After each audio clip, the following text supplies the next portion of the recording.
menarik bagi beberapa pembaca, dia kan akan menghubungi. Nah, di mana dia akan menghubungi? Tentunya bukan ke jurnalnya gitu ya, bisa langsung ke penulis. Nah, untuk diskusi boleh itu. Maka perlu alamat yang jelas. Nah, oh ya, jangan lupa ketika mencantumkan lembaga atau institusinya, tolong konsisten ya. Kadang ada yang pakai lembaganya di bahasa Inggris kan gitu ya. University of Pembangunan Nasional gitu ya, kami.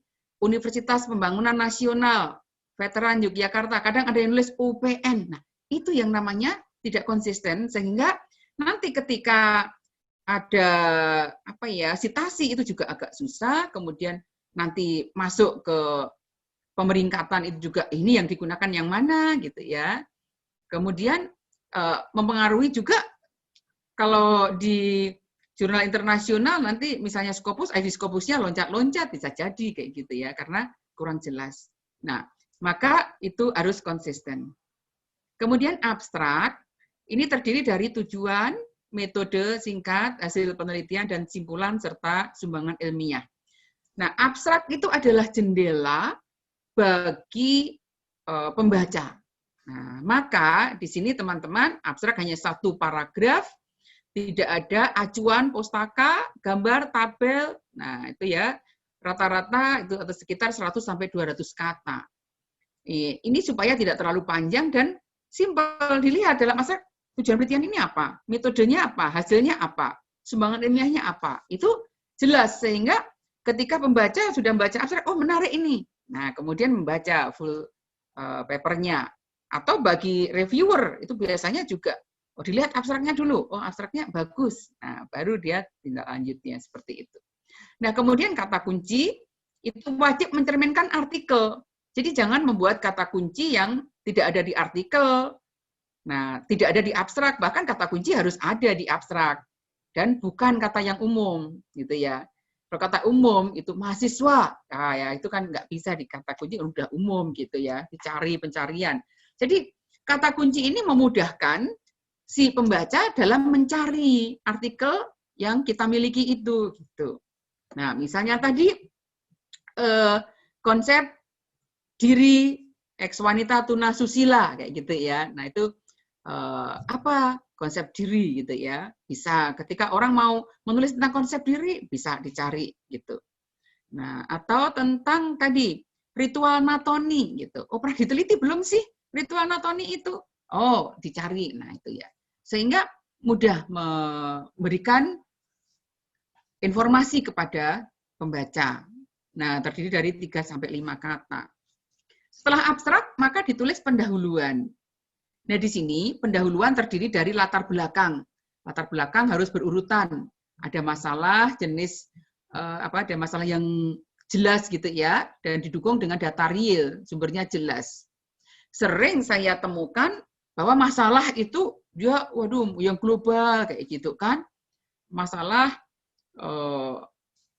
bagaimana kecenderungan media dalam memberitakan tentang COVID, nah tapi sangat global gitu ya.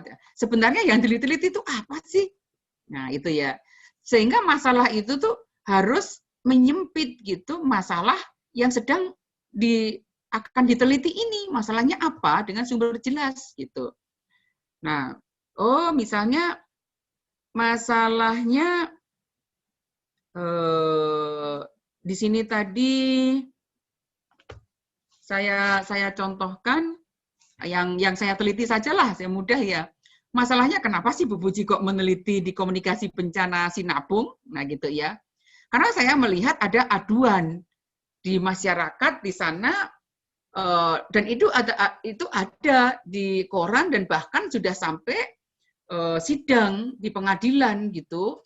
Masyarakat di sana itu menuntut kejelasan penanganan pengungsi Sinabung. Nah, gitu ya. Karena sistem informasinya yang buruk gitu. Nah, itu jelas sumbernya ada. Saya dapatkan di media, misalnya seperti itu. Kemudian saya observasi, oh ternyata betul. Kemudian wawancara kepada masyarakat di sana, benar memang ada masalah itu. Bahkan saya wawancara kepada pemuda, iya memang ada tuntutan. Nah, berarti memang betul ada masalah itu, gitu. Sehingga masalah itu perlu diteliti, kita akan memberikan kontribusi apa dengan apa adanya masalah tadi, sistem informasi yang belum jelas gitu ya. Sehingga penanganan pengungsi kurang optimal gitu. Nah, di sini adanya kemudian dari masalah tersebut kita bandingkan masalah penanganan pengungsi Sinabung sudah diteliti oleh siapa saja sih?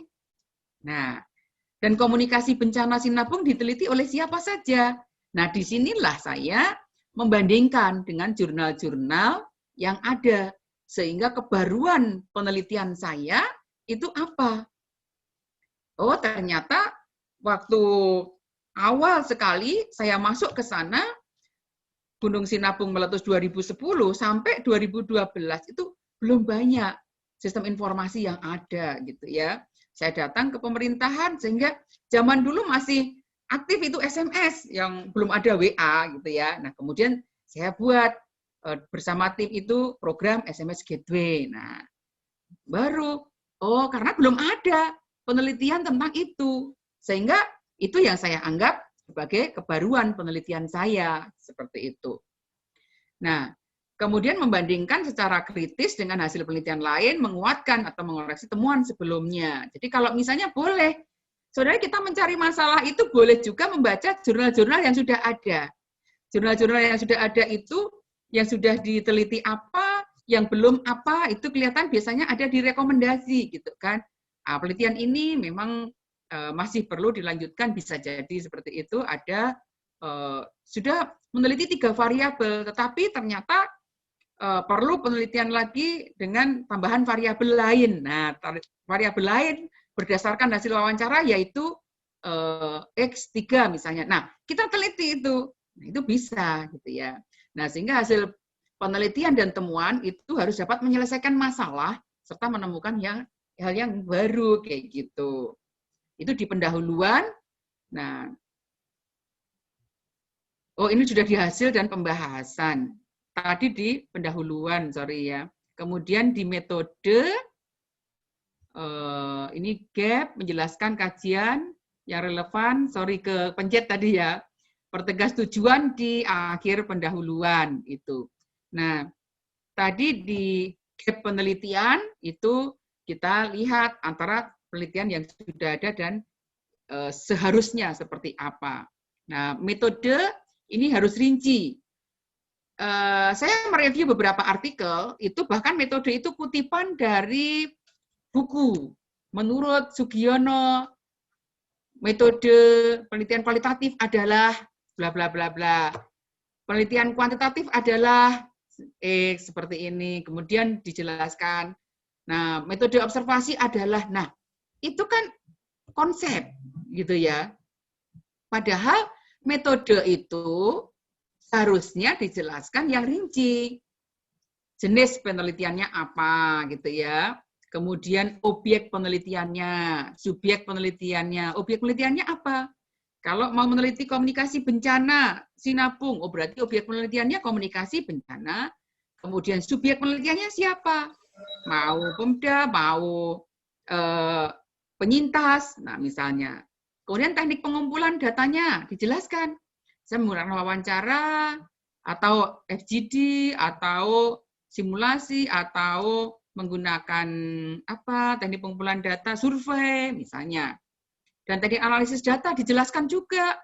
Kalau analisis datanya kuantitatif, menggunakan yang mudah, misalnya persentase, boleh menggunakan product moment, analisis product moment, atau analisis chi-square, atau uji yang lain. Yang jelas ada dijelaskan di situ. Nah, kemudian uji keabsahan data. Itu kalau kualitatif, kalau kuantitatif biasanya uji validitas dan reliabilitas data. Gitu. Nah, kemudian ada jenis metode objek penelitian. Kalau kuantitatif itu definisi variabel, definisi konsep. Nah, juga ada definisi konsep, definisi variabel, indikator, populasi, teknik pengambilan sampel, teknik validitas dan reliabilitas, serta teknik analisis data. itu kuantitatif gitu ya. Jangan hanya global gitu. Penelitian ini meliti masyarakat Dayak. Nah, masyarakat Dayaknya yang mana, populasinya berapa? Karena kalau metode penelitian kuantitatif itu kan sifatnya generalisasi. Nanti hasil penelitian ini berlaku di populasi mana. Nah, itu harus jelas populasinya. Kemudian teknik pengambilan sampelnya dari populasinya berapa, setelah diketahui, oh populasinya kok besar, 1000-an. Oh, berarti harus diambil teknik pengambilan sampel. Kalau populasinya sekitar 30, ya ambil saja semua populasi menjadi sampel gitu ya, atau sensus seperti itu. Nah, jadi nanti juga diuji validitas dan reliabilitasnya minimal 30 orang. Nah, misalnya seperti itu. Semua juga ada rujukannya situ. Kemudian gaya penulisan. Hasil penelitian dituliskan secara rinci sesuai dengan tujuan untuk hasil pembahasan ini ya. Itu harus mengikuti sistematika penulisan di artikel yang dituju, di jurnal yang dituju gitu. Sistematikanya seperti apa? Itu harus ada yang mengkhususkan gitu ya. Hasil penelitian sendiri, pembahasan sendiri misalnya. Ya kita ikuti. Tapi ada jurnal yang hasil penelitian dan pembahasan sudah menyatu. Nah, itu juga kita ikuti bisa. Nah, di hasil penelitian dituliskan secara rinci sesuai tujuan penelitian. Ketika kita melihat si reviewer maupun editor begitu melihat hasil itu dikaitkan dengan tujuannya tadi apa? Oh, ternyata sama. Nah, ya sudah lolos gitu ya. Nah, kemudian hasil penelitian dibahas secara tajam melalui teori atau konsep yang dijelaskan sebelumnya dan juga dibandingkan secara kritis dengan hasil penelitian lainnya tadi di jurnal tadi. Nah, sehingga ide baru dia itu dibahas di situ dan sudah dikuatkan oleh temuan-temuan lainnya. Oh, ide baru saya didukung oleh penelitian si A, si B, si C. Nah, sehingga itu nanti bisa, oh ternyata penelitiannya itu bisa digunakan. Nah, misalnya tadi penelitian, oh menemukan obat tradisional untuk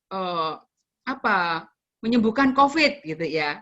Kalau penelitiannya dia itu hanya dia sendiri gitu, orang ya belum percaya gitu. Tetapi kalau misalnya, oh bahwa jahe temulawak itu bisa menyembuhkan COVID, kemudian didukung oleh penelitiannya si A tahun sekian, si B hasilnya seperti ini, si C hasilnya. Nah itu kan orang lebih percaya. Sehingga itulah pengembangan ilmu itu semakin terasa, terlihat seperti itu. Kemudian hasil penelitian dan temuan tadi harus dapat menyelesaikan masalah. Nah, sehingga kebaruan tadi, oh ini misalnya tadi temuan obat tradisional untuk menyembuhkan COVID, oh berarti hal yang baru nih, sangat diperlukan masyarakat sekarang nih. Nah, kemudian di sini menyelesaikan masalah sesuai dengan tujuan tadi untuk menemukan obat COVID misalnya, gitu ya. Nah, untuk simpulan itu harus menjawab tujuan juga, gitu. Jadi ketika kita melihat satu artikel itu harus konsisten antara bagaimana dia judul, apakah judul itu mencerminkan dari isi, kemudian dilihat di permasalahan tadi ada tujuannya, kemudian di hasil pembahasan dan simpulan. Nah, dan simpulan ini memperjelas temuan baru tadi berupa model atau teori atau metode atau kebijakan baru sehingga nampak di situ. Nah, untuk gaya ini ya daftar pustaka terakhir itu masih masuk di gaya penulisan gitu ya. Satu artikel itu minimal 10 referensi tergantung jurnal yang dituju. Ada juga saya kemarin menulis satu jurnal internasional referensinya harus 30 nah, misalnya. Dan 80% itu harus sumber acuan primer. Nah, dari jurnal terutama ya. Bisa disertasi, bisa tesis gitu. Tapi lebih banyak kita diharapkan membaca jurnal, mengutip jurnal itu. Karena apa? Dianggap jurnal itu memberikan hal-hal yang baru, temuan-temuan baru seperti itu. Berbeda kalau buku itu bisa kapan saja kayak gitu. Tetapi yang dianggap oleh kaum intelektual gitu, jurnal itu merupakan hasil-hasil penelitian yang bisa dipercaya karena melalui berbagai tahapan review, satu artikel direview oleh 2 orang. Nah, kemudian ketika kembali nanti apakah dibalikkan lagi sudah sesuai belum, kalau 2 orang ini tidak menemukan sinkronisasi atau tidak sama gitu, yang satu menolak, yang satu menerima, kita carikan reviewer satu lagi misalnya. Sehingga betul-betul ini melalui tahapan review yang ketat. Dan referensi harus mutakhir, itu 10 tahun terakhir, kecuali bidang tertentu, misalnya hukum atau sejarah, nah itu ya. Nah, dan gunakan aplikasi Mendeley atau Zotero, nah, atau yang lainnya untuk mempermudah citasi dan penulisan referensi yang benar. Ini yang menjadi permasalahan ketika awal-awal saya mengelola jurnal itu, waduh, belum banyak, belum bahkan tidak ada waktu itu menggunakan aplikasi, sehingga yang menjadi tugas editor akhir gitu ya, penyelaras akhir itu, waduh, ini melihat antara artikel dan daftar pustaka, kadang ada di artikel tapi tidak ada di daftar pustaka. Kadang ada di daftar pustaka, tidak ada di artikel. Nah, itu yang sangat menyita waktu gitu ya, kembali lagi gitu ya. Sehingga editor harus mengembalikan lagi ke penulisnya dan sebagainya. Nah, oke, jadi itu yang bisa saya berikan untuk penulisan artikel. Nah, untuk kliniknya mau langsung apa nanti, Mas Moderator? Kita akan lanjut terlebih dahulu dengan pemateri berikutnya, Ibu. Oh iya. Oke, Oke, waktu saya kembalikan ke moderator. Terima kasih. Wassalamualaikum warahmatullahi wabarakatuh. Waalaikumsalam warahmatullahi wabarakatuh. Terima kasih kepada Ibu Dr. Puji. Secara umum ada 2 hal tadi yang saya tangkap. Pertama terkait dengan substansi artikel, yang kedua terkait dengan gaya penulisan. Dan tadi Bu Puji sudah banyak memberikan kepada kita tips-tips, bahkan pada saat penulisan dalam setiap substansi isi yang ada. Terima kasih Bu Puji. Kita akan masuk pada penyampaian pemateri kedua oleh Bapak Dr. Filosa. Kepada Bapak Dr. Filosa, kita persilahkan. Bapak Dr. Filosa juga akan menjelaskan tentang strategi menulis jurnal nasional dan internasional, sebuah proses yang tidak instan. Oke, menarik sekali ini. Silakan Pak Filosa, waktu dan tempatnya kita persilahkan. Baik, terima kasih Mas Fadri, moderator, dan yang saya hormati jajaran dekanat di FISIP. Saya bangga Ibu Dr. Elvona mengundang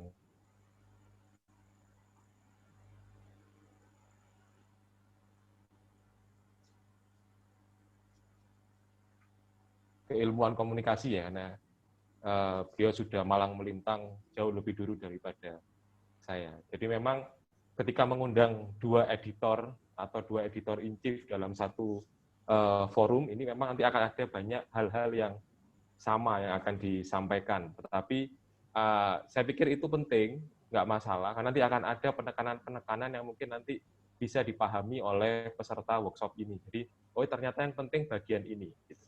Meskipun nanti juga ada hal-hal yang berbeda yang akan saya sampaikan. Saya menulis materi ini, menulis artikel jurnal nasional itu sebuah proses yang tidak instan. Karena selama pengalaman saya menjadi editor in chief di 2 jurnal sekaligus saat ini, saya melihat bahwa banyak sekali penulis, khususnya penulis pemula, itu yang mempunyai logika bahwa menulis hari ini terbit besok. Gitu ya. Artinya logika-logika seperti itu harus mulai dihilangkan, ditinggalkan. Bahwa menulis itu bukan proses yang instan, apalagi publikasinya di jurnal. Kita berhadapan dengan banyak orang di jurnal itu. Jadi mulai reviewer, editor, dan kita harus bisa ikut di aturan main tiap-tiap jurnal. Jadi saya sini berbicara dalam konteks sebagai editor in chief dan juga penulis. Jadi editor in chief ini juga ternyata aktif menulis, kayak Bu Puji ini meskipun editor in chief, reviewer, tapi beliau juga aktif dalam menulis. Jadi kita harus percaya terhadap editor-editor itu, karena editor itu tidak hanya mengedit, kadang juga tulisannya juga dia kirim ke beberapa jurnal. Jadi memang kita harus mempercayai dan kita harus hilangkan ego-ego yang menganggap bahwa kita paling baik dan lain sebagainya. Ketika kita masukkan ke jurnal, itu harus sudah mulai kita tinggalkan. Baik, menulis artikel jurnal nasional sebuah proses yang tidak instan. Mungkin kalau Bu Puji sudah terkenal ya, mungkin saya ini masih belum banyak yang mengenal ya. Jadi saya memperkenalkan diri dulu. Saya Filosa Gita Sukmono, sama dari Ibu Puji dari Yogyakarta, dari Muhammadiyah Yogyakarta. Saya mengelola hari ini 2 jurnal. Yang pertama jurnal komunikator di kampus saya, dan yang kedua jurnal Aspikom. Ini saya meneruskan perjuangan dari Bu Puji yang sudah sampai titik yang luar biasa menurut saya. Jadi sudah sampai titik teratas dari jurnal nasional. Saya ini sekarang meneruskan, tinggal ini tugas saya cuma mau mengantarkan jurnal Aspikom untuk lebih dikenal di mancanegara dengan mengubah beberapa item. Saya juga aktif di lembaga sertifikasi profesi sebagai direktur di sana, di LSP UMY. Jadi itu kira-kira profil saya. Nah, ini sebelum saya melangkah jauh, saya juga akan memaparkan beberapa tulisan. Jadi kalau memang ada yang, wah ini Pak Filosa ini pernah nulis nggak ya? Apa cuman editor in chief? Nah, ini karya-karya saya selama tahun 2019 sampai 2020. Ada beberapa ya, kurang lebih 5-8 artikel saya tulis setiap tahunnya, tapi yang mungkin saya share di sini adalah di 2 tahun terakhir gitu ya. Nah, ini tulisan di Sinta 2, Jurnal Nasional Sinta 2, di Jurnal Aspikom, Jurnal Messenger. Yang waktu awal ini, yang Jurnal Aspikom ini, waktu itu editor in chief-nya masih Bu Puji ya. Jadi saya masih penulis biasa waktu itu ya, juga dikomentari sama Bu Puji waktu itu. Mas Filo ini kurangnya di sini Mas Filo. Ya udah, kita sebagai penulis kita ikut gitu. Jadi saya waktu menulis ini sebagai penulis biasa, belum menjadi editor in chief. Jadi ada saya di Jurnal Messenger, ini sudah Sinta 2 dan juga Index WOS.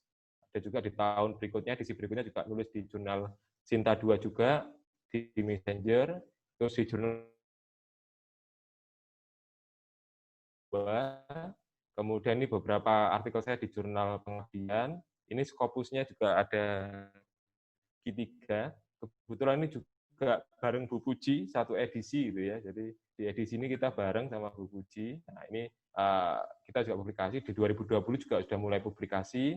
Nah ini Scopus Q2, baru hari ini di-discontinue ya. Jadi realitas seperti ini harus juga kita hadapi sebagai penulis, bahwa terkadang kita ketika menulis jurnal harus juga siap, hari ini indeksnya bagus, besok bisa jadi indeksnya berubah. Nah, ini yang saya hadapi ketika masih minggu yang lalu masih terindeks Scopus Q2, tapi hari ini informasinya katanya sudah discontinue. Nah, ini realita-realita yang harus kita pahami sebagai penulis.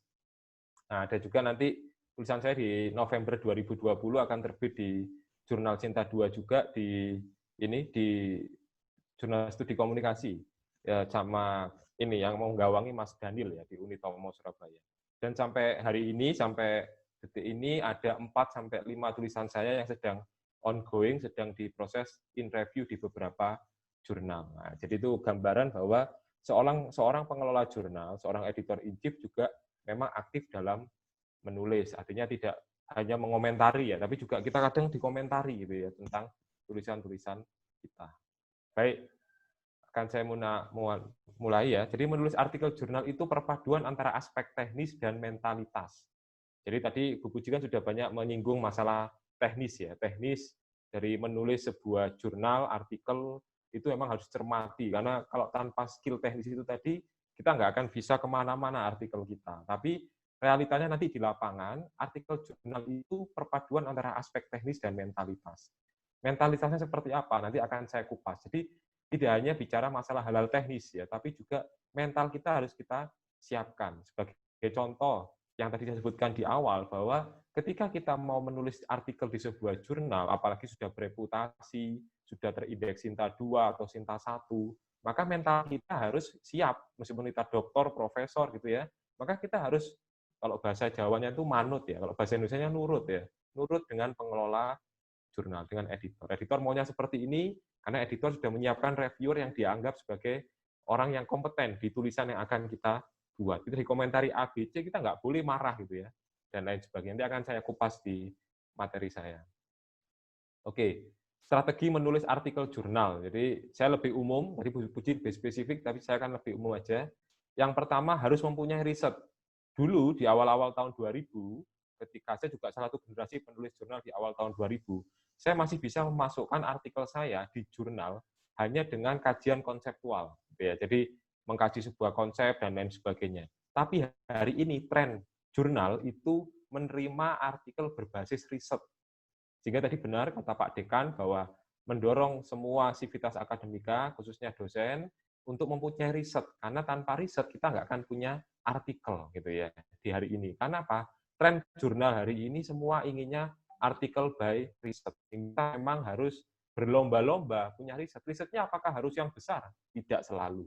Contoh artikel saya yang dengan rekan saya, dengan Mas Fajar Junaidi di Jurnal Aspikom misalnya, itu riset kecil-kecilan. Karena kita melihat fenomena COVID dan belum banyak yang menulis, maka kita riset tanpa ada yang membiayai gitu ya. Kita riset, kita sebar ini kayak kuesioner, kita olah di pengolahan data dan lain sebagainya, dan jadi. Dan itu waktu itu sangat penting karena momennya waktu itu lagi COVID. Jadi sekali lagi, karena ini juga pesertanya ada mahasiswa, ada juga dosen, saya pikir nggak harus riset itu punya dana yang besar, atau mungkin harus yang seperti apa. Cukup riset kecil-kecilan, tapi itu by riset. Itu saya pikir cukup bisa mengantar Anda menulis artikel.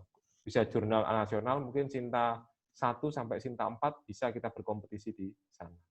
Rajin ikut conference ya. Jadi kalau dulu kita mau publish di jurnal tuh sering ikut conference gitu ya. Tapi hari ini ternyata conference tidak menjamin kita bisa publish. Karena ternyata ketika ikut conference pun dinyatakan diterima di jurnal A, kita harus berjuang sama dengan yang lain. Tapi tetap ada karpet merah sedikit gitu ya. Kita dapat privilege, tapi tidak banyak. Contohnya saya misalnya, yang bulan November yang lalu, besok itu kan yang keterima di jurnal studi komunikasi, itu hasil conference di ICA, ya ICA yang diadakan oleh Aspikom. Tapi yang proses yang saya lalui hampir sama dengan ketika saya tidak ikut conference. Artinya conference sebenarnya cuma mendekatkan kita kepada pengelola jurnal, dan kita mendapatkan feedback ketika kita present. Tapi tidak seperti dulu, kalau dulu kan langsung masuk ya, kecuali kita di conference ini ikut proceeding. Tapi kalau ikut jurnal saya pikir mekanismenya harus sama. Nah ini, mulai pahami logika UJS. Jadi peserta workshop pada hari ini saya pikir beragam ya, ada yang sudah paham, ada yang baru mengenal, dan lain sebagainya. Jadi tanpa kita hari ini mengenal Open Journal System atau sistem submit yang benar dalam pengelolaan jurnal, maka kita nggak akan bisa submit jurnal. Bahkan sampai hari ini, saya sebagai pengelola di 2 jurnal, masih banyak teman-teman yang nggak paham cara submit di jurnal, cara daftarnya seperti apa. Nah, itu yang harus kita pahami. Ada beberapa step ya. Nanti kalau itu sering dilakukan, saya pikir bisa. Tapi kalau yang sudah biasa main media sosial hari ini, saya pikir logikanya sama ya. Kita daftar, kemudian kita punya akun di jurnal tertentu, kita submit. Nah, jadi seperti itu, kita harus pahami logika OJS. Jangan sampai kita tidak paham logika OJS hari ini, karena hampir semua jurnal, khususnya jurnal lagi ini bicara jurnal nasional ya, hampir semua jurnal nasional, nanti bisa ditanyakan langsung ke Bu Puji sebagai reviewer, itu semua sistemnya, submitnya bukan berkirim surat kayak zaman dulu surat cinta pakai kantor pos gitu ya, tapi semua sudah sistemnya langsung masuk ke sistem, dan itu dinilai memang. Jadi salah satu syarat penilaian jurnal itu bagus atau enggak itu dari bagaimana pengelolaan sistem kita, sistem reviewnya, semua serba tidak langsung menjapri Bu Puji atau japri saya untuk untuk mengabarkan saya sudah submit, tapi langsung aja masuk ke sistem, nanti semua akan tercek di sana. Baca author guidance, tadi guideline ya. Jadi tadi Bu Puji sudah bicara bahwa ayo silakan baca aturan-aturan yang ada di pasalnya. Bahkan saya sampai hari ini di jurnal Aspikom yang Sinta 2 masih menerima kurang lebih 10-15% artikel yang masih dalam bentuk paper gitu ya, masih ada logo universitasnya dan lain sebagainya. Nah, ini kan sudah ibarat orang mau masuk ke rumah orang tapi nggak paham gitu ya, orangnya ini seperti apa dan lain sebagainya. Kita harus pahami dulu aturan mainnya seperti apa. Di sana juga nanti akan ada etika publikasi gitu ya. Ketika kita selesai bicara author guideline, kita akan pahami etika publikasi. Jadi etika publikasi ini penting setelah kita memahami aturan main dalam jurnal, karena hari ini banyak sekali penulis pemula yang tidak paham gitu ya, tentang etika publikasi. Bagaimana ketidakpahamannya? Misalnya, hari ini masih banyak penulis jurnal pemula itu yang mengirimkan artikelnya langsung ke 5 jurnal. Itu sudah melanggar etika ya.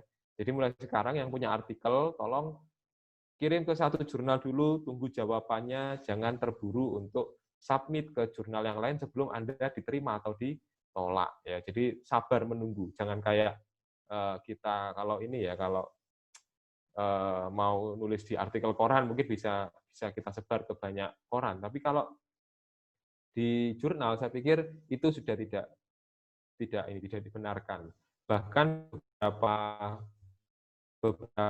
beberapa jurnal sudah dalam tanda kutip memperlakukan, ini Bu Puji kan Ketua APJIGI ini sedang merumuskan dan mungkin akan dideklar dalam beberapa waktu ke depan tentang aturan-aturan main teman-teman yang tidak memahami etika publikasi. Jadi bagaimana nanti akan ada semacam sanksi sosial yang dilakukan oleh para editor. Jadi ada yang sekarang ini ada namanya APJIGI ya, Asosiasi Pengelola Jurnal Komunikasi Indonesia. Kita akan melihat penulis-penulis yang nakal, gitu ya, yang suka menulis di beberapa jurnal dan terbit bebarengan, itu sebenarnya merugikan pengelola jurnal. Nanti itu tolong sebelum sampai ke sana, teman-teman yang mau menulis, saya pikir jangan melakukan hal itu. Kemudian etika yang kedua yang harus dipahami adalah jangan sekali-sekali sudah sampai mau dipublish, ya, sudah mulai proses review, teman-teman menarik artikel itu. Nah, itu mencederai, ya, melukai hati pengelola jurnal. Karena selama sampai proses mau publish itu, pengelola jurnal sudah melakukan banyak proses. Mulai dari menghubungi reviewer, ya, melakukan editing, dan lain sebagainya. Tiba-tiba, kurang 1 bulan sudah mau publish, teman-teman kontak editor in chief gitu ya. Maaf, artikel saya tarik ya, Mas, Pak, Bu. Nah, itu enggak boleh. Etikanya sudah tidak ada. Saya punya kasus itu yang bisa saya ceritakan. Saya bahkan sampai ini ya, kontak langsung si penulis bahwa baik, karena waktu itu sudah sampai 1 bulan, itu kan merepotkan editor. Yang mau ganti artikelnya siapa nih dalam 1 bulan ini, kan kita repot jadinya. Jadi kita langsung kontak yang bersangkutan, baik, kalau memang mau ditarik, mohon maaf, waktu saya agak tinggi nada saya, Mbak, Pak, Bu, kalau mau ditarik, silakan. Tapi nanti saya akan men-share nama Bapak Ibu ke beberapa pengelola jurnal lainnya, karena kebetulan saya reviewer di beberapa jurnal yang ada di Indonesia. Nah, itu etika-etika seperti itu tolong dipahami oleh para penulis-penulis yang akan menulis di sebuah jurnal. Dan masih banyak lagi etika-etika yang harus kita pahami. Nah, ini yang tadi juga Bu Puji sarankan, ikuti secara cermat template dari jurnal yang dituju. Jadi jangan menulis sendiri, karena sekarang kalau di penilaian jurnal yang baik di tingkat nasional itu harus ada template-nya gitu ya. Download aja template-nya, masukkan naskah Bapak Ibu semua ke template itu. Kalau sudah mengikuti template, pengelola jurnal itu bahagia gitu ya. Jadi senang gitu kalau kita penulis sudah ngikuti template. Tapi kalau nggak ngikuti, itu kita merasa bahwa wah, ini kita nggak dianggap nih sebagai pengelola nih gitu ya. Sudah kita buat template sulit-sulit gitu ya, kita kasih berbagai macam ornamen, nggak dipakai gitu ya. Jadi itu yang penting, template harus sesuai. Nanti dalam template itu akan detail itu, tiap jurnal punya karakter tersendiri. Misalnya judul harus berapa, ukurannya 14 atau 16, abstraknya harus berapa, 100 atau 150. Nah, itu harus editor itu paling suka dengan penulis yang disiplin terkait format itu. Jadi kita nggak perlu komentari lagi tuh. Kita paling nggak suka itu ya kalau misalnya kita sebagai editor suruh nulis abstrak 200 kata, tapi abstraknya 500. Nah, itu kan berat. Kemudian kita kembalikan, balesnya lama lagi gitu ya. Itu yang kemudian jadi masalah, dan itu presiden buruk untuk para editor terhadap penulis yang berperilaku seperti itu. Jadi hal-hal seperti itu tolong dihindari. Kemudian perhatikan jumlah daftar pustaka. Tadi Bu Puji sudah menjelaskan tentang bagaimana daftar pustaka yang baik. Hari ini jurnal nasional minimal 15 daftar pustaka yang masuk kategori. Saya langsung, kalau biasanya editor yang ini yang sudah berpengalaman, biasanya setelah melihat judul langsung melihat daftar pustakanya dulu. Kalau daftarnya cuma 5 akan kita kembalikan. Gitu. Minimal 15 ya, 15. Itu kalau jurnal nasional. Itu 80% dari jurnal. Kalau internasional, sekarang hari ini saya kemarin ngobrol dengan salah satu editor in chief jurnal internasional di Tiongkok sana ya. Itu katanya minimal 30 gitu, karena mereka juga punya keinginan untuk bisa terindeks di Scopus, itu minimal referensinya 30. Jadi kalau dulu saya menulis jurnal di awal tahun 2000, itu referensinya 4 atau 5 oke. Tapi hari ini harus sekitar 15 kalau nasional, kalau internasional 30. Nah, ini tadi Bu Putih juga mengatakan, gunakan pengutipan otomatis gitu ya. Ini memudahkan editor. Bisa pakai Mendeley, apa 6 atau 7.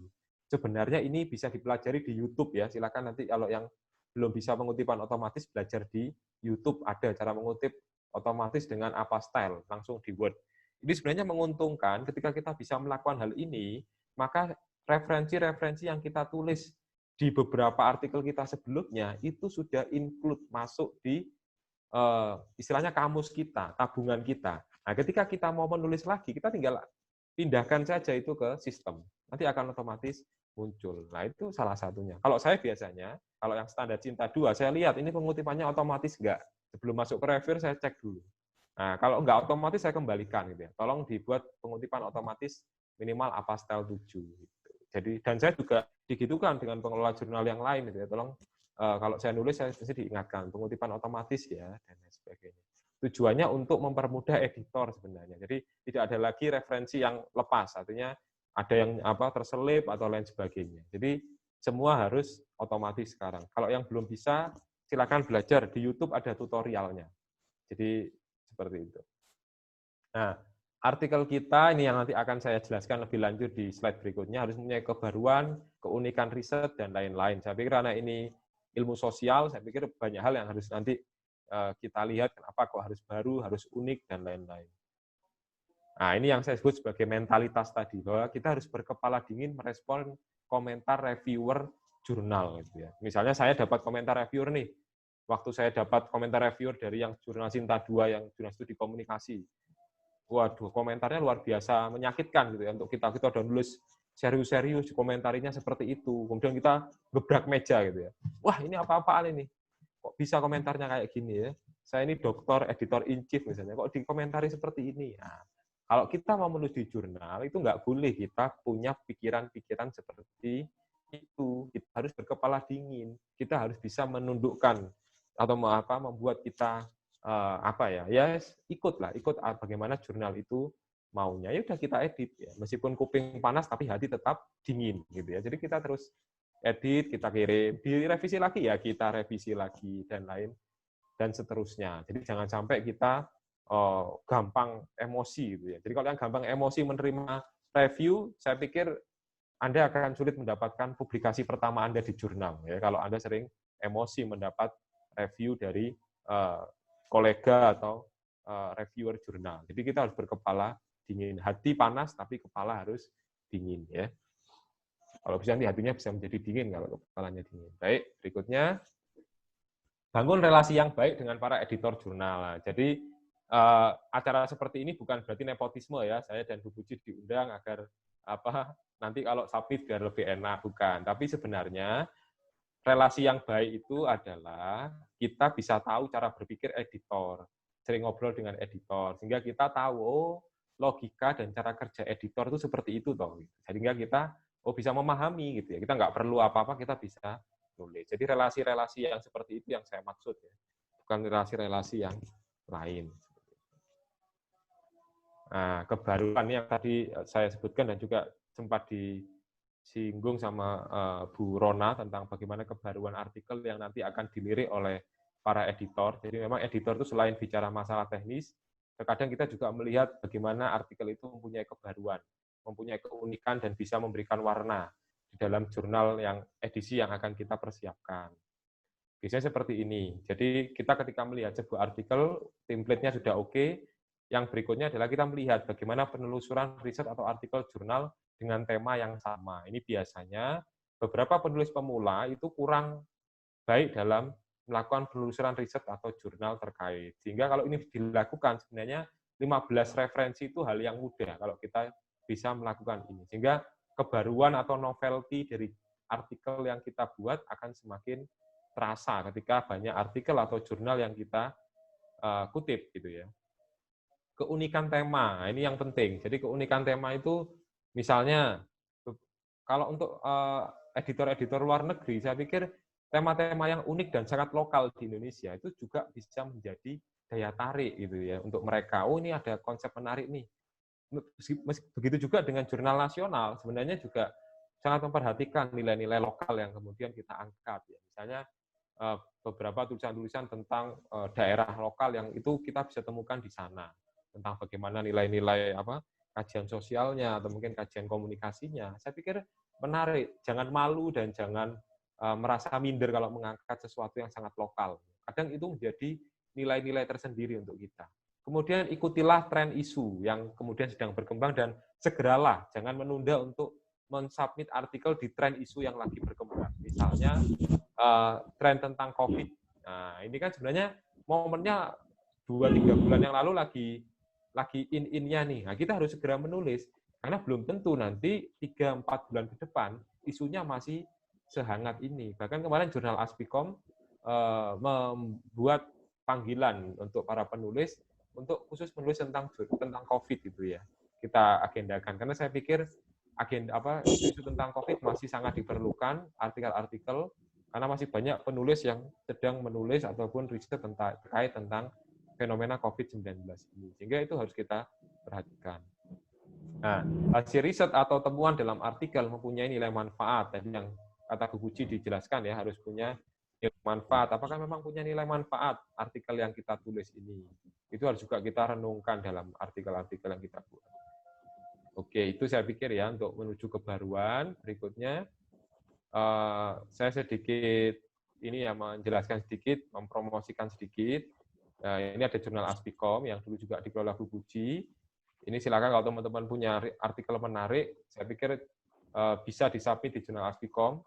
Saya yakin jurnal Aspikom ini termasuk yang pertama mempunyai nilai historis karena generasi kedua jurnal yang terakreditasi ya. Jadi dulu tidak banyak jurnal terakreditasi, kayaknya yang terakreditasi Sinta 2 atau mungkin B dulu itu baru jurnalnya yang dipegang Bu Puji sekarang ya, jurnal komunikasi UPE. Nah, baru setelah itu jurnal Aspikom. Jadi ini secara historis cukup luar biasa jurnal Aspikom. Kemudian kalau nulis jurnal Aspikom ini juga jurnal yang populer gitu ya. Jadi saya merasakan juga, jadi menulis di jurnal yang sama-sama Sinta 2, tapi kalau nulisnya jurnal Aspikom itu terasa lebih membanggakan. Karena memang jurnal ini dimiliki oleh asosiasi dan memang saya lihat cek di Sinta terakhir, tingkat citasi atau pengutipan ataupun visitornya itu paling tinggi.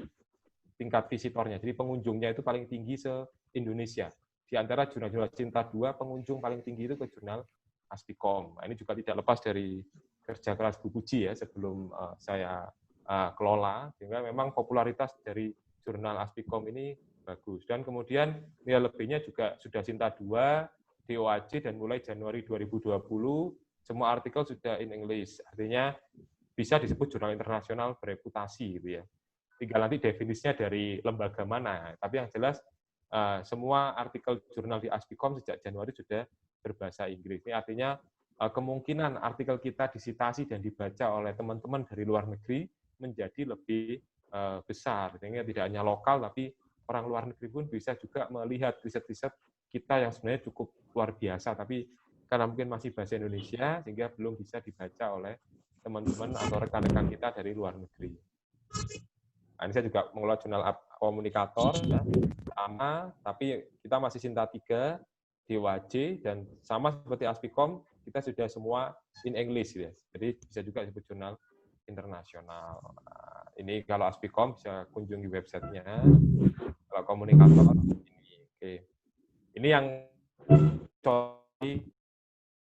template di jurnal Aspikom seperti ini. Jadi gampang, kita tinggal masukkan artikel kita ke template ini. Jangan membuat draft baru. Jadi silakan draft Anda tinggal di copy paste ke template yang sudah kita siapkan.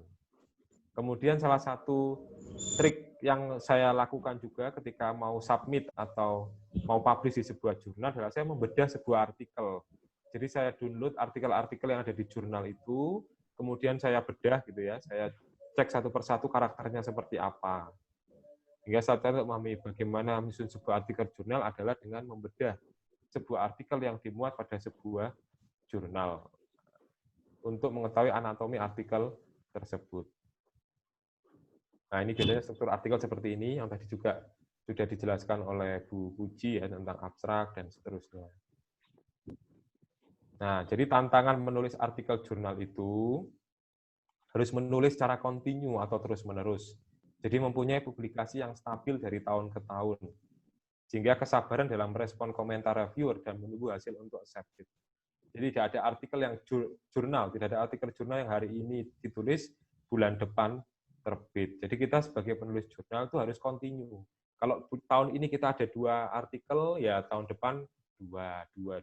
Kalau ada 8, ya 8. Seperti saya sebutkan tadi di 2019 dan 2020, kecenderungannya kita stabil. Ya, saya stabil ketika kita menulis di sebuah artikel. Jumlahnya juga harus stabil. Gitu ya. Itu contoh aja bahwa ternyata editor in chief juga memang juga rajin untuk menulis jurnal. Tapi saya pikir penulis-penulis muda yang masih baru atau baru 1-2 kali publish di jurnal harus punya motivasi tahun depan saya harus lebih baik atau mungkin bahkan stabil, atau kalau mau saya harus 2 kali lipat, itu nggak apa-apa. Yang penting setiap tahun harus ada publikasi yang terus meningkat gitu ya. Karena jurnal kita setiap tahun semakin banyak, tinggal kita milih.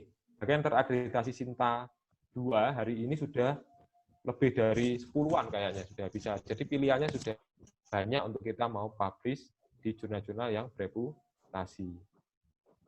Nah, ini salah satu contoh yang saya sebutkan tadi di awal tentang bagaimana saya menerima keputusan saya akan publish di jurnal studi komunikasi di bulan November nanti. Saya akan tunjukkan bagaimana prosesnya yang sangat berliku ya. Nah, dia ada Sinta 2 November nanti. Kita lihat. Nah, ini adalah bagaimana bisa dilihat untuk teman-teman semua proses reviewnya. Bisa sampai 10-15 saya mengembalikan naskah. Jadi ketika itu posisi saya sudah editor in chief gitu ya. Tapi reviewnya luar biasa. Kebetulan yang mereview orang Filipina ya. Meskipun dia jurnal Sinta 2 tapi yang mereview orang Filipina. Ini kita lihat bagaimana mekanisme review dan lain sebagainya yang terjadi. Nanti ini akan kita hadapi bersama. Jadi penulis jurnal nanti akan menghadapi situasi seperti ini. Bahwa kemudian kita akan mengirim naskah, dikembalikan. Jadi tiktaknya itu bisa sampai berpuluh-puluh kali. Kalau kita tidak sabar, kalau kita tidak bisa melihat ini sebagai sebuah proses, kita akan berhenti gitu ya. Coba dicek dari bulan Maret sampai bulan Juli atau Juni apa Juli itu. Saya berproses puluhan kali mengembalikan artikel. Kalau saya berhenti di tengah ya nggak jadi publish. Sehingga itu yang dibutuhkan yang namanya kesabaran. Dan kemudian kita harus berkepala dingin, kita terus luangkan waktu untuk revisi artikel kita. Kita harus yakin memang akhirnya kualitas artikel kita jauh lebih meningkat daripada sebelumnya. Nah, ini artikel saya yang juga sama di jurnal komunikasi UGM ya. Ini prosesnya setahun. Dari awal 2018 akhir 2018 saya submit, publish-nya itu 2019 ini ya. 2019 baru publish gitu ya. Meskipun proses review-nya nggak seketat di jurnal studi komunikasi, tapi ini reviewnya lumayan berat ya, sehingga saya butuh waktu 1 bulan untuk merevisi karena banyak sekali revisi yang harus lakukan gitu ya. Ini contoh-contoh yang memang harus kita lalui dan kita pahami bersama proses menulis jurnal, baik dari sisi kebaruan ataupun bagaimana cara kita mensiasati untuk bisa publish. Saya pikir itu Mas Fajri dari saya. Saya kembalikan ke moderator. Baik, terima kasih Pak Filosa yang sudah berbagi kepada kita. Tadi sudah banyak strategi-strategi menulis jurnal, perpaduan antara teknis dan juga mentalitas. Dan tadi Pak Filosa juga sharing kepada kita bagaimana proses panjang yang harus dilalui dalam sebuah menulisnya tersebut. Dan juga tadi juga sharing juga bagaimana tantangan dan dinamika dalam mengelola sebuah jurnal. Kebetulan saya juga mengelola sebuah jurnal, Bu Puji dan juga Pak Filosa, Jurnal Demokrasi dan Politik Lokal. Itu jurnal yang diterbitkan oleh jurusan Ilmu Politik, FISIP UNAN. Dan tantangan sama yang kita temukan tadi Pak Filosa, bagaimana dalam mengelola sebuah jurnal. Baik Bapak Ibu semua, kita menunggu Bapak Ibu yang ingin tulisannya kita bedah oleh pemateri. Silahkan kirimkan ke nomor WA yang telah kita kirimkan di kolom chat. Tapi di samping itu kita membuka sesi tanya jawab. Untuk sesi tanya jawab pertama, kita akan mulai terlebih dahulu dengan menjawab pertanyaan yang ada pada kolom chat. Dan nanti kita bisa buka pertanyaan yang sesi kedua dengan bertanya secara langsung kepada para pemateri. Untuk pertanyaan ini, saya akan mematikan terlebih dahulu Bapak Ibu pemateri. Nanti mungkin bisa dijawab secara sekaligus, secara bersamaan oleh Bapak Ibu pemateri. Pertanyaan pertama itu ada dari, sebentar. Pertanyaan pertama ini ada dari Pak Andi Saputra. Bagaimana penilaian Ibu Puji terkait dengan judul yang ditulis dalam bentuk pertanyaan? Apakah itu diperbolehkan apa tidak? Terus yang kedua juga ada dari Ibu Atika yang bertanya kepada pemateri. Dalam melakukan penelitian kualitatif, saya sebagai peneliti mengalami kendala dalam menetapkan teori yang tepat untuk dimasukkan ke penelitian tersebut. Jadi bagaimana tips dari pemateri dalam pemilihan teori yang berhubungan dengan penelitian atau matchkan teori tersebut? Itu pertanyaan kedua dari Ibu Atika. Yang ketiga ada dari Ibu Ade Paulina yang bertanya bagaimana cara memilih pemikiran ahli yang tepat sesuai dengan pendekatan penelitian yang kita pilih. Dan keempat ini ada dari mahasiswa ilmu politik yang bertanya bagaimana trik untuk cepat memahami atau menemukan kebaharuan dari banyak jurnal yang telah kita baca. Yang kedua, bagaimana kita memilih judul yang baik sesuai dengan topik yang akan kita jadikan penelitian. Jadi ada 4 pertanyaan yang muncul Bapak Ibu pemateri. Ini mungkin yang pertama saya persilakan kepada Ibu Puji untuk menanggapinya. Silakan Ibu, saya persilakan.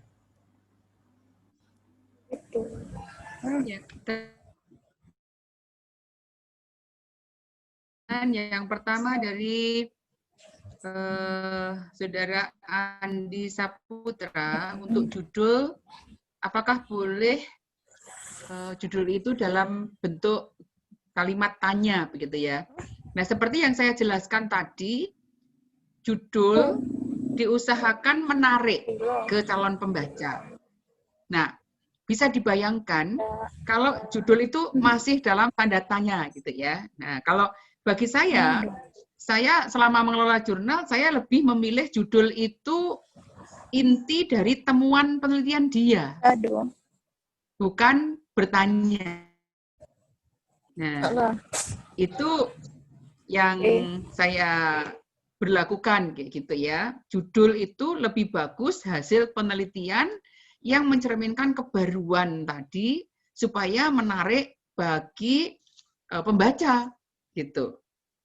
Nah, kemudian untuk Saudari Atika menentukan teori yang tepat.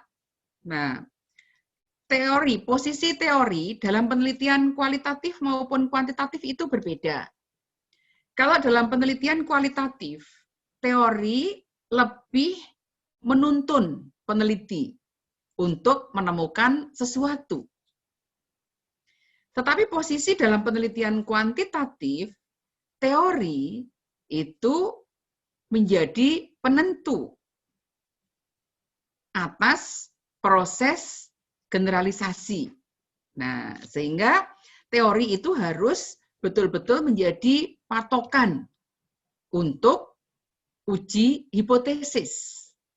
Nah, jadi kalau dalam penelitian kualitatif, teori itu menjadi penentu mengarahkan. Ketika suatu penelitian sudah mengambil satu teori, tetapi ternyata di lapangan itu dia menemukan hal yang berbeda dari tujuan penelitian di awal. Ternyata tujuan nggak tercapai. Kemudian dia menemukan hal yang berbeda gitu ya. Nah, karena dalam penelitian kualitatif itu sangat dinamis di lapangan. Nah, sehingga apakah teori itu boleh yang mendukung hasil yang ada. Nah, itu ya, itu di penelitian kualitatif.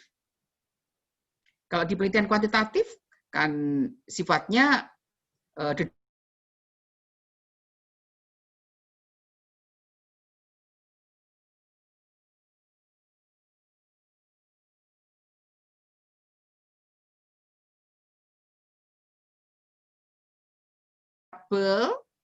nah, kemudian indikator dari indikator itu ke angket atau kuesioner, itu harus nyambung.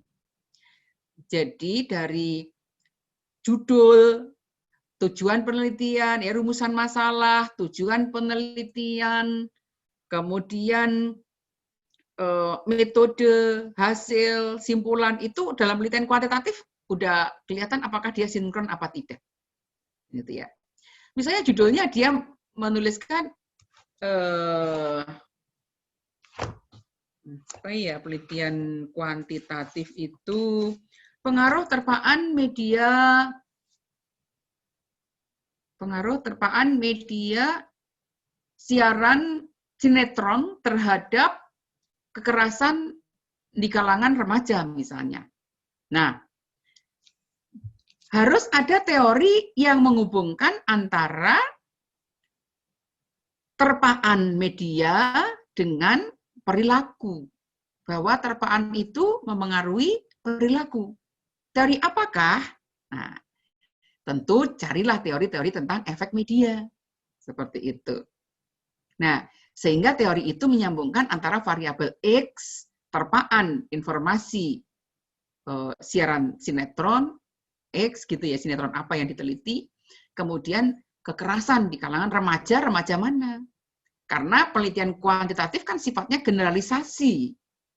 Populasinya sudah harus jelas, baik di rumusan masalah, tujuan, hipotesis, hasil, metode apalagi ya, populasi, teknik pengambilan sampel, dan hasil serta simpulan itu harus jelas. Karena generalisasi penelitian tadi akan diberlakukan bahwa teori itu teruji pada populasi mana. Itu penelitian kuantitatif tadi. Tapi kalau kualitatif, misalnya saya mau meneliti tentang bagaimana pola komunikasi di masyarakat Jawa dalam menghadapi COVID ini. Oh, ternyata di kampung itu menggunakan berbagai pendekatan atau pola-pola komunikasi tradisional misalnya. Nah, kayak di Jawa Tengah itu jogo tonggo katanya gitu kan, menjaga tetangga. Nah, kemudian tadinya saya menggunakan misalnya teori bukan tentang teori kearifan lokal, tapi ternyata saat di lapangan yang saya temukan adalah kearifan lokal gotong royong itu jogo tonggo tadi. Berarti saya harus menggunakan ke arah teori-teori kearifan lokal yang bisa menentukan, boleh diubah dari proposal ke saat melakukan penelitian boleh, karena penelitian kualitatif itu analisis si diri peneliti atau sang peneliti atau si peneliti itu kan menjadi alat analisis juga. Bahwa saat membuat proposal itu pun sudah bisa melakukan analisis para penelitian. Saat di lapangan melakukan analisis dan pasca penelitian juga melakukan analisis gitu ya. Karena kita si peneliti sebagai alat gitu ya, penelitian. Tetapi kalau penelitian kuantitatif kan si peneliti bebas gitu ya, bisa menitipkan ke orang lain, titip angket ya, ini untuk survei ya. Nah, itu kita bebas nilai gitu ya, tidak memengaruhi hasil. Tapi kalau di kualitatif, perasaan kita saat melakukan penelitian pun bisa memengaruhi hasil. Nah, misalnya saat, waduh saya kok kasihan banget ya dengan masyarakat ini yang terkena COVID gitu, kemudian menceritakan hasilnya sesuai dengan apa yang kita rasakan. Itu dalam penelitian kualitatif gitu ya. Ya itu memang kelebihan dan kekurangannya masing-masing ada. Tetapi intinya bahwa teori itu menuntun si peneliti pada penelitian kualitatif, kemudian untuk menemukan hal yang baru gitu ya, dituntun dengan teori, tetapi ke dalam penelitian kuantitatif itu teori sifatnya lebih untuk diuji gitu ya. Jadi sebagai panduan gitu. Harus konsisten dari awal sampai akhir.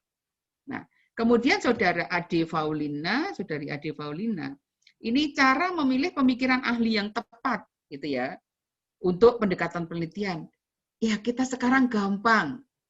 Nah, ketika kita mau meneliti tema apa, cari kata kunci tadi. Gitu ya. Mengapa kata kunci itu sangat penting bagi pencarian supaya penelitian kita juga disitasi oleh orang lain. maka hasil penelitian kita tulislah pada kata kunci. Nah, supaya ketika kita memiliki artikel itu juga dibaca oleh orang lain. Nah, cara kita memilih pemikiran ya cari di kata kunci, kemudian lihat di abstraknya. Tadi karena di abstrak itu kan sudah jelas ada tujuan, metode, hasil, temuannya. Nah, yang baru apa di situ? Begitu. Nah, tergantung pendekatan penelitian yang digunakan apa. Kalau pendekatannya kualitatif ya cari gitu ya yang sejenis. Nah, seperti itu. Mudah cari jurnal gitu aja sekarang ketik ya. Misalnya pendekatan penelitian tentang apa? Komunikasi, kesehatan, kemudian jurnal gitu. Nah, akan muncul. Nah, kemudian untuk Jupiter Resti, bagaimana trik cepat memahami, menemukan kebaruan dari jurnal yang dibaca tadi ya. Kalau untuk menemukan kebaruan, ya sama sebenarnya trik cepat ya kata kunci yang kita cari gitu. Kemudian dari abstrak untuk memahami, menemukan kebaruan. Tetapi kalau menemukan kebaruan dari jurnal itu ya, itu abstrak. Selain abstrak, nanti dilihat di pendahuluan bagian akhir. Penelitian ini memberikan kebaruan apa. Kemudian setelah itu ada di pembahasan akhir, kesimpulan akhir. Nah, itu biasanya ada di situ kebaruannya. Boleh teman-teman baca di Jurnal Ilmu Komunikasi yang baru saja saya kelola. Saya diberi tugas mengelola Jurnal Ilmu Komunikasi 2 bulan yang lalu, namun selama ini jurnal ini sakit gitu ya. Nah, belum terkelola dengan baik. Sehingga ya itu merupakan perjuangan saya. Saya harus menampilkan yang bolong-bolong itu dalam proses sekarang ini. Nah, itu ya. Oke. Dari jawaban saya itu bisa konfirmasi kalau misalnya belum jelas. Terima kasih, Mas Fajri. Ya, baik. Terima kasih Bu Puji. Sudah clear tadi saya rasa Ibu penjelasan dari Bu Puji. Semoga penjelasan Bu Puji dapat dipahami dengan baik oleh... Apakah bisa sedikit ditanggapi Pak Fajri? Silakan Pak Andi. Ya, terima kasih Bu Puji. Iya. Terkait dengan judul yang dalam bentuk pertanyaan tadi. Iya. Saya mengajukan pertanyaan itu karena saya banyak menemukan jurnal internasional bereputasi yang terindeks Scopus Q2 dan Q3. Judulnya itu dalam bentuk pertanyaan. Sedangkan saya juga pernah mengirimkan artikel ke jurnal nasional, akan tetapi judulnya minta diganti. Jadi bagaimana dengan ketimpangan seperti ini? Di jurnal bereputasi itu diakui, sedangkan kita di dalam negeri kok tidak membolehkan gitu. Iya, itu kan gaya selingkung jurnal kan berbeda-beda, Pak. Jadi tergantung gaya selingkung jurnal tersebut. Begitu. Jadi kita tidak bisa menyamaratakan gaya selingkung satu jurnal dengan jurnal yang lain. Itu. Oke, terima kasih. Terima kasih Bu Puji. Jadi bergantung kepada gaya selingkung jurnal Ibu ya? Iya. Oke. Mungkin bisa ditanggapi pertanyaan tadi oleh Pak Filosa untuk menambahkan pertanyaan tadi. Terima kasih. Silakan Pak Filosa. Yang mana ya? Kayaknya sudah dijawab Bu Puji semua. Mungkin bisa ditambahkan Pak Filosa jika ada yang dari pemateri tadi yang mungkin ingin Pak tambahkan. Oh ya, kan. Jadi mungkin tadi sebenarnya sudah lengkap Bu Puji menjawabnya. Jadi yang dari pertanyaan Pak Andi tadi memang benar Pak Andi. Jadi memang kalau kita menulis jurnal itu bagaimanapun tetap kita mengikuti arahan dari editor atau pengelola jurnal. Jadi kita memang harus benar-benar tidak bisa kita membandingkan satu jurnal yang satu dengan yang lain. Bahkan sesama nasional pun saya pikir tetap punya gaya dan karakteristik yang berbeda, termasuk cara menilai sebuah judul, isi, dan lain sebagainya. Jadi memang kita yang memang harus mengikuti ya bagaimana kemauan dari jurnal itu. Kemudian tadi pertanyaannya sudah banyak dijawab sama Bu Puji, tapi memang yang jelas kalau kebaruan jurnal, tadi ada pertanyaan dari Mbak Rizky ya, bagaimana trik untuk cepat memahami, menemukan kebaruan dari banyak jurnal dan penelitian dibaca. Nah, itu kayaknya juga perlu kecermatan dan ketekunan. Jadi kalau kita mau meneliti atau mau mencari jurnal-jurnal sejenis dengan yang kita angkat, kita perlu tekun, gitu ya. Tekun mencari yang memang tidak bisa selesai dalam waktu sekian jam, gitu ya. Tapi banyak yang bisa kita lakukan dalam waktu sekian hari dan lain sebagainya. Sebenarnya logika-logika ini sudah mulai ini ya muncul ya. Jadi memang di penelitian dikti ataupun di artikel jurnal itu sudah mulai mengajak kita untuk melakukan semacam tracking terhadap artikel-artikel jurnal baik tingkat nasional maupun internasional. Tapi ini memang perlu ketekunan. Saya pikir itu, tapi selebihnya sudah dijawab dengan cukup baik oleh Bu Puji tadi. Terima kasih Pak Filosa dan juga Bu Puji. Bapak Ibu, bagi Bapak Ibu yang memiliki pertanyaan dan ingin mendapatkan secara langsung, silahkan Bapak Ibu raise hand dan saya akan aktifkan mic-nya. Apakah ada Bapak Ibu? Silahkan.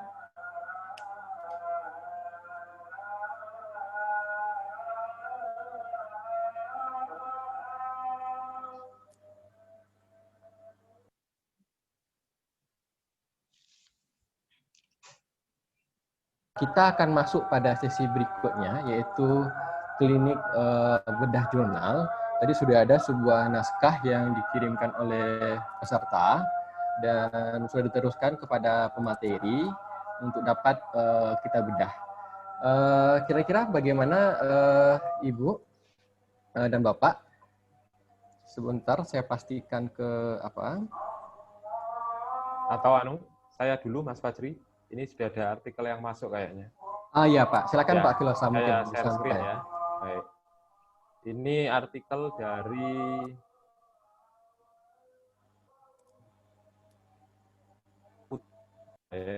pemanfaatan dan Google Site sebagai media kemas ulang informasi guna mendukung pembelajaran secara daring. Mungkin komentar saya karena ini cepat ya, baru dikirim beberapa menit yang lalu. Cuman ini kita akan melihat dalam konteks sense-nya editor. Saya pikir kalau dari isu menarik, cuman ini nanti ruang lingkupnya mau dikirim ke jurnal mana, gitu ya. Di sini ada yang Pak Andi Saputra. Pak Andi, ini kira-kira mau dikirim ke jurnal mana, Pak Andi? Jurnal sosial atau pendidikan atau komunikasi? Jurnal komunikasi, Pak Filosa. Jurnal komunikasi, oke.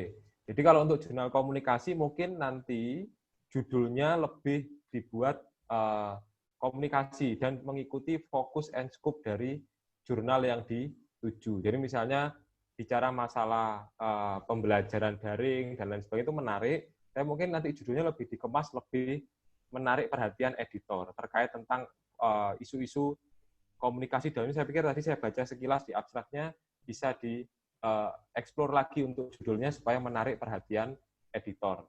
Karena kalau dari isi, saya pikir isi dari tulisan Pak Andi ini sudah lengkap ya. Jadi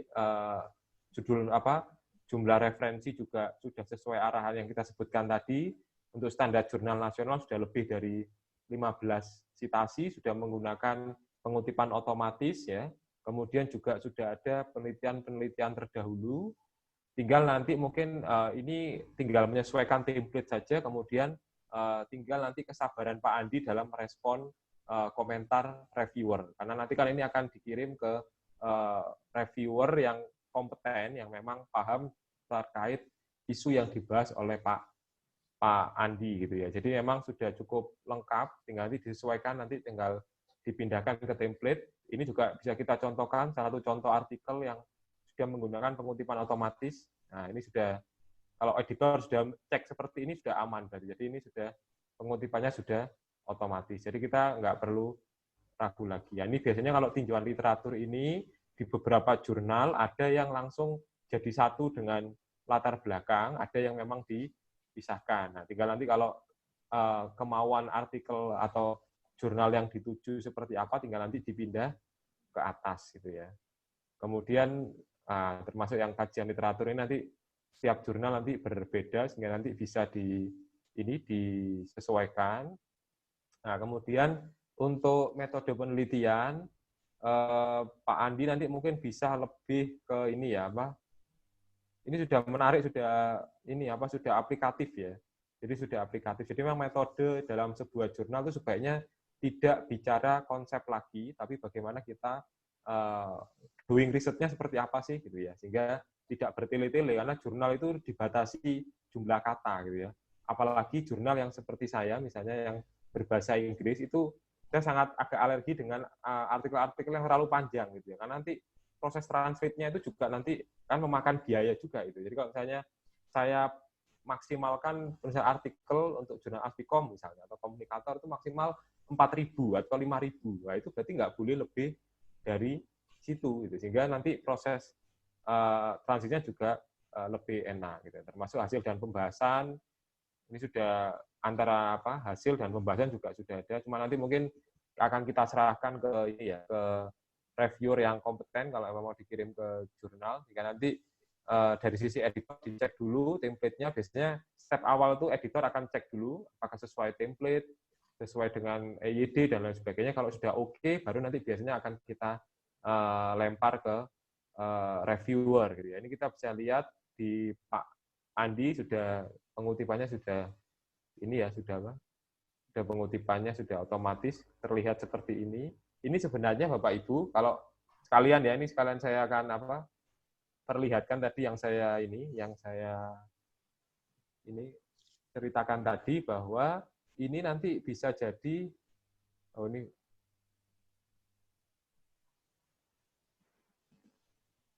tabungan tabungannya Pak Andi nanti ini. Kalau Pak Andi sudah tahu ini nanti kalau Pak Andi buat jurnal lagi, dia tinggal sudah punya data terkait ini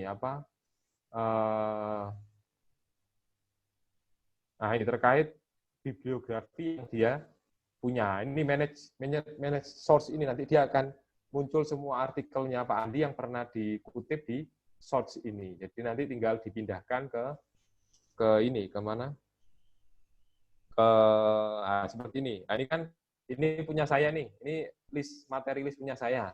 Kalau saya akan menambahkan ke artikel ini, saya tinggal klik aja ini, copy ke current list, nanti kita tinggal masukkan ke artikel. Sehingga apa yang sudah kita tulis hari ini tidak akan sia-sia. Sehingga ini sebagai tabungan kita kalau kita akan nulis artikel berikutnya. Itu salah satu kelebihan kalau kita pakai citasi yang otomatis gitu ya. Jadi itu yang mungkin saya sarankan untuk teman-teman yang belum sampai ke pengutipan otomatis, lebih baik menggunakan karena kita enak setelah kita kutip kita punya data untuk kita nanti ke artikel berikutnya dengan source manager ini.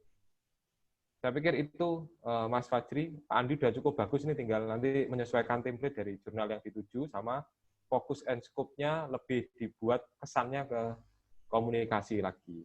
Tapi kalau dari isi sudah oke. Baik, terima kasih Pak Tilosa sudah membedah jurnal dari Pak Andi tadi, Pak Andi. Selanjutnya juga ada satu jurnal, naskah jurnal yang sudah dikirimkan kepada Ibu Dr. Puji. Jurnal ini ditulis oleh Dewi Nila Utami dengan judul Model Komunikasi Branding Pariaman Smart City menuju Smart People di Kota Pariaman. Kita persilakan kepada Ibu Puji, mungkin ada masukannya Bu terhadap jurnal tersebut. Iya, oke.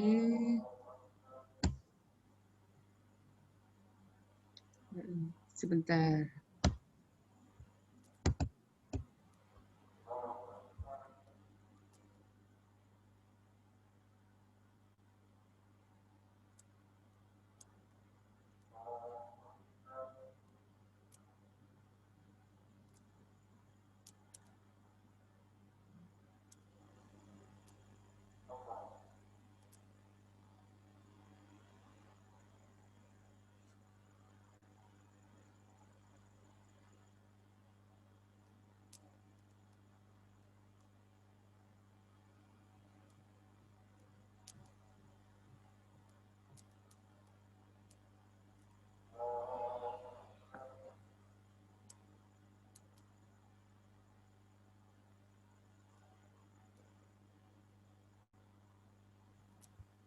Sudah tampil, Mas? Sudah, Bu, sudah. Iya. Ya. Oke. Ini tentang model komunikasi branding Pariaman Smart City menuju Smart People di Kota Pariaman. Nah, ini catatan saya untuk judul. Oke, kalau judul nanti yang bahasa Inggris itu biasanya miring gitu ya. Nah, kemudian untuk corresponding author itu tidak usah ditulis di sini, cukup diberi tanda bintang. Nah, ini corresponding authornya nanti penulis kedua gitu ya.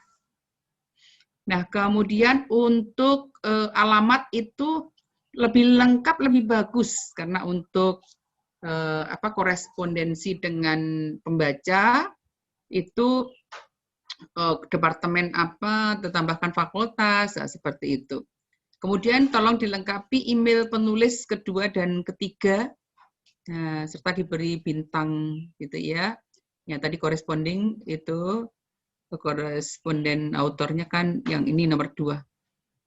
Oke, kemudian untuk abstrak. Nah, tadi saya katakan bahwa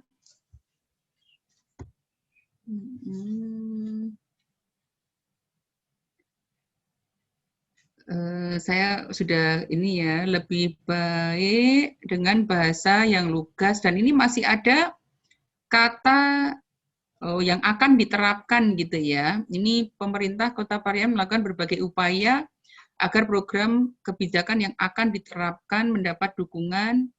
Nah, kemudian di sini penelitian ini bertujuan, oke, masih sudah ada tujuan, kemudian metode, tujuan untuk mengonstruksi model. Tujuan lebih ke penemuan gitu ya, penemuan model kayak gitu, bolehlah dengan kata-kata ini.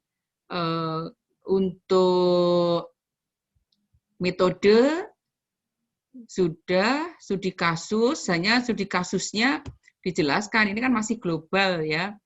Nah, dengan studi kasus tentang tadi yang ada di Pariaman gitu ya, hasil penelitian kasusnya kasus apa gitu Pak. Mereka komunikasi kesehatan tentang COVID, kasusnya kasus COVID misalnya kayak gitu ya. Hasil penelitian memperlihatkan bahwa komunikasi branding dengan pemerintah bersifat mutlak terbatas. Rancangan model komunikasi. Nah, ini sudah enggak usah pakai rancangan aja, tapi sudah model komunikasi itu yang dihasilkan gitu ya. Nah, ada apa inti dari model itu gitu. Nah, sehingga model itu bisa diterapkan oleh pemerintah Kota Pariaman, bisa jadi seperti itu. Jadi itu sebagai kontribusi gitu ya, menghasilkan model baru dalam komunikasi seperti itu misalnya.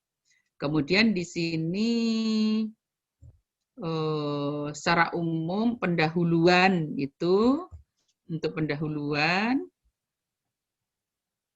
itu mohon masalahnya itu diperjelas, masalah komunikasi gitu ya. Penelitian-penelitian terdahulu itu juga membandingkan dengan penelitian sebelumnya, penelitian kita tentang branding, kemudian memperjelas gap. Jadi apakah penelitian yang sudah ada itu ternyata belum bisa menyelesaikan masalah yang kita teliti, begitu. Nah, berarti kan ada gap bahwa masalahnya itu ada, tetapi penelitian-penelitian sebelumnya belum bisa menyelesaikan masalah itu, sehingga perlu penelitian ini. Nah, di situ ada gap, kemudian untuk melihat apakah ada gap tidak bisa juga dibandingkan, selain dengan penelitian sebelumnya, juga teori, gitu boleh di pendahuluan. Oh, menurut teori, idealnya Smart City itu mengutamakan pelayanan publik misalnya, tetapi ternyata di Kota Pariaman pelayanan publik belum diutamakan, misalnya seperti itu. Berarti kan ada gap. Nah, maka peneliti nanti memberikan kontribusi tadi, sesuatu kebijakan yang bisa dilaksanakan oleh pemerintah Pariaman. Kebijakan seperti apa untuk membentuk smart city tadi gitu. Nah, kemudian kalimat-kalimat kalau gaya penulisannya ini masih saya lihat ada yang terlalu panjang gitu. Kemudian hindari menggunakan banyak kata tanya kayak gitu seperti media koran kayak gitu ya misalnya. Nah, kemudian yang kuning-kuning itu banyak kata sambung di awal kalimat seperti itu. Kalau di Gaya Selingkung jurnal kami, di jurnal UPN atau selama ini yang saya kelola itu saya jarang menggunakan kata sambung di awal kalimat begitu. Kemudian ini jelaskan kelebihan penelitian ini. Itulah justru di pendahuluan itu kita memberikan penjelasan kepada pembaca, ini loh kelebihan penelitian saya, kayak gitu, dibandingkan penelitian-penelitian yang lainnya, sehingga ada SOTA tadi lah, state of the art-nya itu nampak gitu. Nah, kemudian banyak kata ganti mereka, ini bisa dibuat kalimat pasif gitu. Kemudian untuk ya literatur review itu lebih bagus dari jurnal ya, dan jurnalnya itu 10 tahun terakhir gitu ya. Nah, untuk tujuan penelitian itu ditulis di akhir pendahuluan ini sehingga dilanjutkan dengan tujuan itu, maka metode yang digunakan. Nah, di sini saya masih melihat metode itu kutipan ini, penelitian yang dilakukan menggunakan pendekatan ini, kemudian sumber. Dalam sebuah penelitian studi kasus yaitu sumber gitu. Lah sebenarnya boleh kita menggunakan acuan, tetapi real yang kita lakukan dalam penelitian ini ditulis gitu. Studi kasus, nah ini kan menurut Creswell, tapi yang dilakukan oleh peneliti ini studi kasus yang seperti apa? Kasusnya mana? Nah, yang diselesaikan untuk membedah kasus itu bagaimana caranya? Itu belum ada. Subjeknya siapa? Nah, ini subjek penelitiannya siapa ini yang diteliti? Gitu ya. Subjeknya, objeknya, lokasinya, kemudian teknik pengumpulan datanya. Nah, ini teknik purposive, oke, purposive sampling. Nah, untuk kualitatif boleh dengan purposive. Tapi purposifnya itu kriterianya dalam informan pemerintah atau masyarakat kota yang mengetahui tentang Pariaman Smart City. Apa hanya satu kriteria? Nah, ini perlu dipertegas lagi. Wah, yang tahu itu kan banyak sekali. Nah, tetapi apalagi gitu ya. Untuk bisa menyelesaikan masalah pelayanan, berarti ya tidak hanya tahu, tapi bagaimana secara teoritis tadi, konsep smart city tadi kan, nah itu gunanya teori itu kita mengarahkan si peneliti untuk memilih metode juga, apa saja yang harus kita cari, bagaimana tekniknya kita menghubungi orang-orang yang kompeten dari kunci-kunci dalam konsep yang ada dalam teori tadi, gitu. Nah, sebaiknya mendeskripsikan untuk hasil penelitian itu mendeskripsikan sesuai dengan tujuan penelitian tadi. Ini upaya menjadikan konsep smart city, nah, sebagai sebuah city branding. Nah, upayanya apa? Ini yang harus ditulis sebenarnya. Hasil dari apa ya? Yang diusulkan oleh peneliti tadi, upayanya itu apa gitu. Nah, kalau ini di laporan penelitian boleh upaya menjadikan konsep smart city sebagai sebuah city branding. Tetapi upayanya itu apa ya tadi ya? Nah, saya memang harus lebih rinci ke sana, menjadikan sebagai sering menggambarkan keinginan pemerintah untuk menjadikan kotanya cerdas. Nah, ini upayanya dengan sosialisasi misalnya. Nah, berarti judulnya sosialisasi Smart City. Nah, misalnya gitu. Kemudian untuk kata kalimat ini langsung hasil wawancara ini tidak perlu ditulis miring kalau memang bahasa Indonesia, kecuali bahasa Padang gitu ya. Itu kan termasuk kata asing dalam penulisan artikel ini karena artikel ini menggunakan bahasa Indonesia, padahal kutipan wawancaranya menggunakan bahasa Minang misalnya. Nah, itu harus miring. Tapi kalau bahasa Indonesia, kutipan juga bahasa Indonesia tetap tidak usah miring. Oke, ini sudah bagus. Ada Devi, wawancaranya tanggal sekian. Kemudian ini yang saya kuning-kuning itu tadi ya, harusnya tidak usah miring.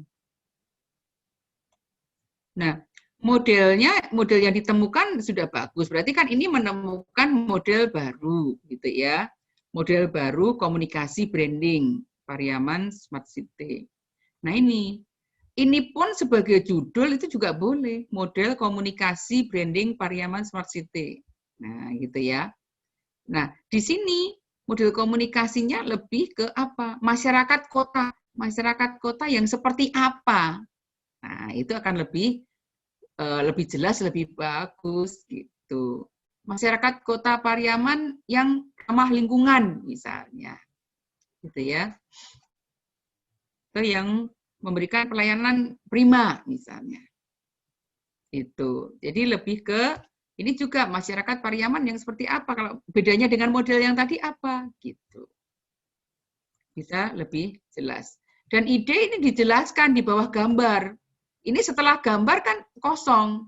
Nah, harusnya dijelaskan seperti apa ide Anda ini, dan ide Anda ini didukung oleh hasil penelitian orang lain siapa. Nah, atau teori, nah gitu ya, apa teori yang mengarahkan tadi. Tuh. Sehingga memperkuat ide Anda. Baru simpulan. Nah, kemudian di simpulan itu menjawab tujuan dan menceritakan atau mendeskripsikan kebaruan tadi atau kontribusi. Penelitian ini memiliki kontribusi berupa model komunikasi komunikasi branding Pariaman gitu ya, Pariaman Smart City tadi ya. Kemudian kontribusinya memberikan kebijakan baru bagi pemerintah Pariaman, nah misalnya seperti itu. Kemudian untuk di daftar pustaka ini jurnal-jurnalnya sudah ada. Ya, hanya tadi ya, kalau mau ke JIK misalnya itu 15 minimal. Kami ada di petunjuk penulisan ya, itu tolong dilihat minimal 15 dan 80%-nya itu dari jurnal. Ya, itu pustaka primer itu. Itu Mas Fajri dari saya, terima kasih. Baik, terima kasih Ibu Puji sudah membedah jurnal. Sangat detail menurut saya tadi dibedah satu persatu oleh Bu Puji. Bapak Ibu semua, hadirin yang saya hormati, sesi terakhir ini kita akan kembali membuka pertanyaan kepada Bapak Ibu yang mungkin saya sampaikan secara langsung kepada pemateri kita. Bagi Bapak Ibu yang ingin bertanya, silahkan diaktifkan mic-nya. Dan silakan menyampaikan pertanyaannya secara langsung. Di sini kita juga melihat telah bergabung bersama kita Bapak Ibu dosen FISIP, ada Pak Bakar, ada Ibu Ernita, ada Ibu Yun juga, dan Bapak Ibu dosen lainnya. Silakan Bapak Ibu jika ada pertanyaan atau kepada mahasiswa S2 ataupun S1 yang ingin bertanya, kita persilakan secara langsung untuk menyampaikannya kepada pemateri kita.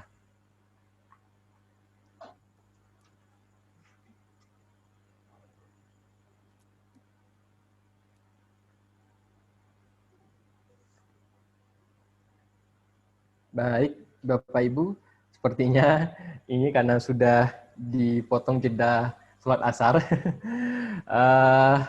Bapak Ibu semua, saya rasa mungkin itu di akhir acara kita pada hari ini.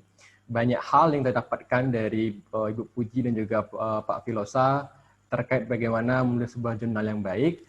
Tapi pada dasarnya ialah kita harus tetap mengacu kepada author guidelines yang telah dibikin oleh jurnal tersebut, mengacu juga kepada gaya lingkungan yang dipakai, dan tentunya sebuah jurnal yang baik ialah jurnal yang ditulis, begitu ya Bapak Ibu ya, bukan jurnal yang dalam bentuk angan-angan saja seperti itu. Bapak Ibu semua, saya atas nama moderator mohon maaf jika ada kesalahan dalam penyampaian kita pada hari ini. Terima kasih banyak kepada Ibu Puji dan juga Pak Filosa yang telah bergabung pada saat hari ini, kepada Bapak Ibu pimpinan, Bapak Ibu urusan FISIP, dan juga mahasiswa-mahasiswa yang ada pada hari ini. Saya atas nama moderator memohon maaf jika ada kesalahan. Akhir kata, saya serahkan kembali ke MC, kepada Mbak Novi. Terima kasih banyak.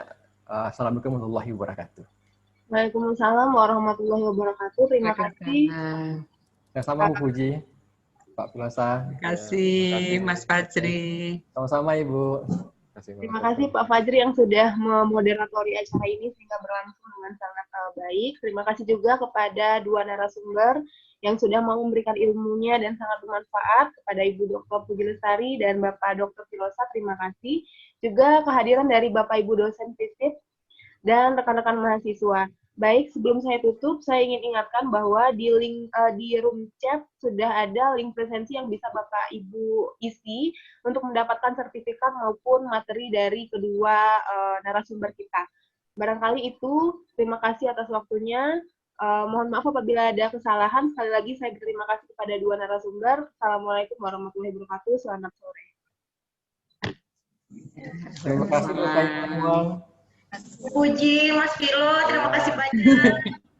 Sama-sama. Ini Ona cantik, kayak anak saya itu namanya Ona, saya panggil. Makanya panggil Ona aja ya. Anak saya juga saya panggil Ona. Apa namanya ya, Bu? Iya. Wah, lumayan aktif ya. Alhamdulillah. Ada Bu Mbak Mia juga. Mbak Mia, apa kabar? Terima kasih. Alhamdulillah kabar baik. Mana satu lagi anakku? Lagi melahirkannya. Iya, Bu Revi ya. Iya. Cuti dulu, Bu. Melahirkan. Selamatlah untuk Revi.